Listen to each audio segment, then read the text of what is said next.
To assalamu alaikum wa rahmatullahi ta'ala wa barakatuhu. Sunana ambassador Rashida Adamu Abdullahi Misa'a, kuma ni trustee ce ta Arewa Filmmakers Association of Nigeria. Na fito zan yi magana akan abin da jarumar fim Rahama Sadau ta yi, wanda yau kwana biyu ake ta magana akan abin, yanda ta saka wani hotonta na tsaraici na badala. Inna lillahi wa inna ilaihi raji'un, qalu inna lillahi wa inna ilaihi raji'un, Allahumma ajirni fi masibati wa aklifni khairan minha. Rahama Sadau ta yi abubuwa. Na farko ta zo ta yi waka da wani namiji yana kama ta, aka zo aka dakatar da ita a cikin kungiyar mata yan fim.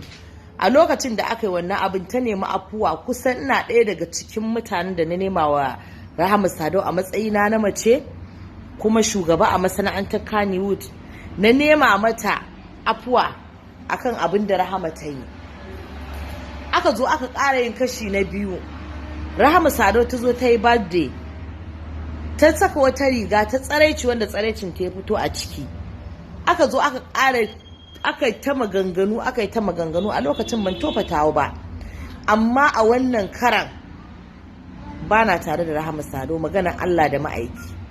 Duk mutumin da zai yi sanadin da za a taɓa manzon Allah sallallahu alaihi wasallam, wallahi azim ni da shi da ba na tare da shi. Kuma ina ba wa masana'antar Kannywood shawara, kada wani ya kuskura ya zo ya ce wai zai kare Rahama Sadau akan wannan izgilancin da ta yi. Wallahi duk wanda ya ɗaure mata gindi akan a yi mata afuwa, dan naga ta yi wani bidiyo na rashin kunya da ya kana har tana kuka, wanda ba daidai bane ba wannan. Kan wani mutum ya ɗauki wani uzurin wannan. Manzon Allah ya fi ƙarfin haka, manzon Allah ya fi ƙarfin wasa. Kusan abin da zan ce, rashin tarbiyya daga gida yake fitowa. Da ta samu tarbiyya, iyayenta suna da rai, ka kalli yarka tana irin wannan shigar har ta janyo sila da za a taba manzon Allah, billahi allazi la ilaha illa wa, idan ya ta ce ko in rataye ta ko kuma in yayyanka ta in zuba ta a kwandon shara, dan ba ta da wani amfani. Ba uzuri a maganan nan. Duk wani ɗan fim ɗin da ya ce yana tare da Rahama Sadau, wallahi ba ma tare da shi. Ba a taɓa jin irin waɗannan maganganun. Duk abin da za a kani ba na irin magana in ce zan yi magana, amma abin da ya sa an taɓa masoyina, an taɓa gishirin rayuwata, da shi nake alfahari, da manzon Allah na dogara, shi ne gata na. Duk wani abu da nake a rayuwata, annabi shi ne mafakata. A nan nake fakewa, ina fakewa da shi. Don haka duk wanda zai taɓa mutuncinsa, wallahi ba na tare da shi, ba na tare da Rahama Sadau.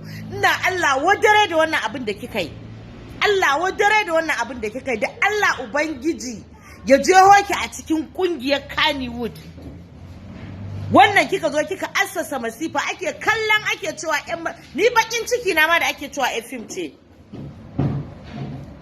Wallahi azim wannan abin da kika yi, kin nuna wa mutane true kala ɗinki. Dole sai an yi bincike akan rayuwarki, dan ɗan musulmi cikakke da ya tashi a tsatsan musulunci, wanda ya fito ta har cikin musulunci gaba da baya, ba zai wannan abin da kike mai nuna tsaraici har ka janyo a taɓa mutuncin manzon Allah. Da mun kina mu'amala da kafirai, kowa ya san kina mu'amala da kafirai. Ke ce fim da kika nuna kanki a duniya, shigarki masana'antar fim ba karaman lalata kika yi ba, saboda abubuwan da kike wasu suna yin koyi da ke. To ba ma tare da ke, wallahi azim ba ma tare da ke, ba na tare da ke. Kuma duk wani ɗan fim in dai namu ne baya tare da abin da kika yi. Don haka duk hukuncin da ya kamata a yi miki, kuma Allah zai hukunta shi da kanki. Kuma ni ina tausaya wa rayuwarki yadda za ta kasance miki, dan duk mutumin da ya taɓa mutuncin manzon Allah, billahi allazi la ilaha illa wa, rayuwarsa ba za ta yi kyau ba. Kin yi kuskure a rayuwarki, ba kuma ki da wani bakin da zaki zo ki yi magana. Dan da yau kika taɓa yin irin wannan izgilancin da baɗalar, da sai a ce wannan karo na farko ne a yi miki afuwa. To afuwa da za a yi miki ita ce mu ce Ubangiji Allah yi miki abin da kika yi. Masifar da kika jefa mu a ciki, Ubangiji Allah ya duba ki, ya san hukuncin da zai miki. Allah ne kaɗai san hukuncin da zai miki, amma ba mutum ba. Kuma maganar dakatarwa daga ƙungiyar fim, an kore ki, ba dakatar da ki akai ba, an cire ki daga cikin 'yan fim, ba kya tare da mu. ba kya tare da mu, ki je can ki karata da wanda ke tare da su. Sai a rinka yin abubuwa, wasu mutane yan sarrewa suna daukan bidiyon ki suna dora Instagram. Me za a yi da ke? Me kike da shi? Nawa kika tara? Me kika ajiye? Gaya mana, fito ki bugi kirjin wata hidima da kika wa manzon Allah da za a ce za a daga miki kafa. Ita duk harkar badala aka ce sai a ce Rahama Sadau tana ciki. Rahama tana ciki. Ya subhanallah. Allah yi mana tsari da iri-irin ki ma baki ba, iri-irin ki ma wanda ya haɗa zuri'a da ke da wanda yake mu'amala da ke, Allah ya mana tsari da shi. Duk wani munafikin da yake mu'amala da ke yake sporting ɗinki, Ubangiji Allah ya tona mai asiri shi ma. Kowaye Allah kai ko ni ce Allah ya tona min asiri. Ba ma tare da ke wallahi. Ba ma tare da ke. Kin zalunce mu, kin hana ni bacci tun jiya ban rutsa ido na ba da na jiyan da ake maganganun nan aka faɗa. Ba na fatan Allah ya nuna min ma abin da kika yi. Ba mutune kirki bace ke. Kina tare da fushin Ubangiji dan kin taɓa masoyinsa, kin taɓa abin da ya fito a rayuwarsa ta duniya da lahira. Akan me zan ce ina tare da ke? Kin janyo abin da aka ci mutuncin manzon Allah sallallahu alaihi wasallam. A'udhu billah, a'udhu billah, a'udhu billah, a'udhu billah, akanki.